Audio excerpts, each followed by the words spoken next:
Introduction. Since post-World War II, there has been a concerted effort to rebuild and develop war-torn countries. As a country's gross domestic product is an indicator of the health of its economy, from the onset, development progress has been measured and reduced to quantifiable variables. From the reconstruction efforts in the 1950s to the development funding in the 80s, international organizations formed at the 1944 Bretton Woods Conference have been heavily involved. These organizations are the International Monetary Fund and the World Bank.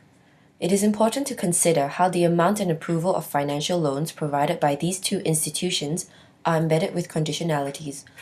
Receiving countries of these loans were forced to alter the structure of their national policies to include changes which involved deregulation, the elimination of trade barriers, privatization, and the opening of the market.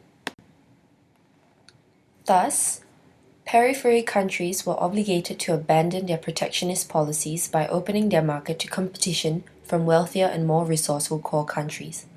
This was the first step in altering the power relations between core and periphery countries, subjecting the latter to a less negotiable position. In championing free trade, rules for the system to work had to be implemented and reinforced. This need, once fulfilled by the international treaty called the General Agreement on Tariffs and Trade, was superseded by the formation of the World Trade Organization in 1995. The World Trade Organization is a multilateral institution that utilizes a fair one-member, one-vote system, which allows for decision-making to take place on a consensus basis. By contrast, the IMF and World Bank not only appoint their presidents by choice of the United States and the European Union, but too, their voting structure is based on quota subscriptions. Quota subscriptions are made up of financial contributions relative to GDP, thus allocating more voting power to its main financial contributor, the United States. Monsanto in India. Given this background, it is now possible to display how India, despite being one of the larger developing countries in the group of periphery countries, has still been subjected to unequal treatment by the core countries. India is a country whereby 70% of its population relies on agriculture for subsistence and to earn a living. Not only is their governmental infrastructure weak and lacking in safety nets, but too, their average monthly household earning capacity is a meager 2,115 rupees, or 38 Aussie dollars and 90 cents. Thus, when Monsanto introduced the miracle BT cotton to the Indian market, the farmers bought into the scheme of higher yields and the temptation of quick economic freedom. Monsanto's presence in India is but an example of how a multinational corporation form a core country with a plethora of resources and legal advisors are able to utilize the multilateral agreements ratified at WTO meetings to their advantage. The first multilateral agreement to be introduced is the trade-related aspects of intellectual property rights, also known as TRIPS.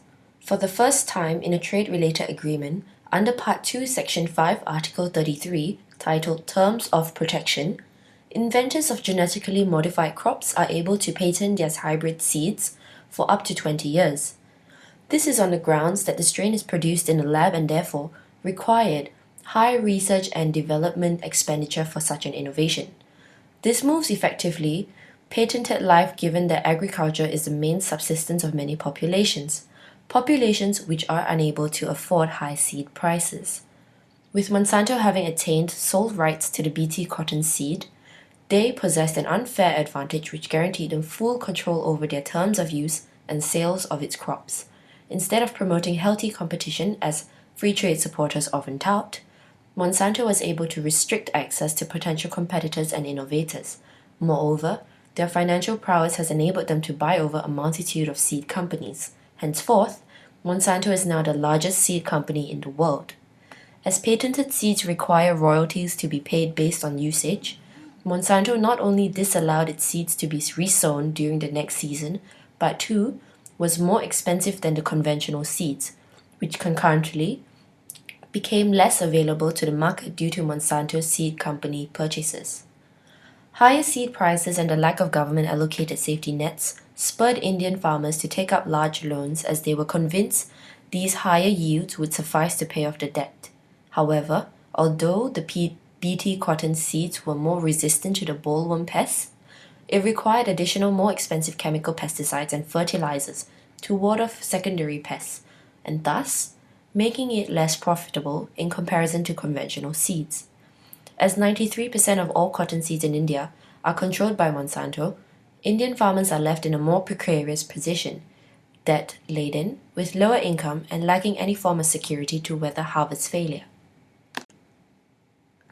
This brings me to the second multilateral agreement, the Agreement on Agriculture. Generally, there are three pillars to this agreement: market access, domestic support, and export subsidies. The most controversial of these three is domestic support. According to the WTO, domestic support is classified into three boxes: amber, blue, and green. The amber box includes all domestic subsidies which are subject to reduction commitments. The blue and green boxes include subsidy payments that are decoupled from production and are either non-trade distorting or those that cause minimal distortion. Therefore, they are not subjected to reduction commitments. Due to this means of categorization, CORE posits that there has been a substantial shift of subsidies from the amber box into the blue and green boxes. This shift is already reflected in agricultural policies of the United States, as in their 2002 Farm Bill, and in the European Union in its Common Agricultural Policy. Thus, subsidies initially given to farmers in developed countries which were considered trade distorting have now been reclassified and itemized into the green box as direct payments. These subsidies have been mistakenly deemed as non-trade distorting by the WTO. Furthermore, because the rules of the WTO state that all trade distorting subsidies must be reduced, developing countries which most require this assistance are not able to increase their subsidies except for the minimum allowed as stated as a condition for the amber box. In conclusion, the state of a state is important as with less global influence and power, the risk of being marginalized and exploited increases. Such is the case with India, a developing country that is part of the BRICS coalition, but yet remains in a tight bargaining position. As these countries encounter globalization through a neoliberal economic approach, economic development will continue to be skewed and equity near non-existent when it comes to developing under such restrictive frames. Finally, because of the asymmetrical power relations held between the core and periphery countries, poverty and hunger will continue to be the norm in countries like India. Core countries, already advantaged, gain further from this relationship that it continuously reinforces, thus perpetuating inequalities and biases on a global scale.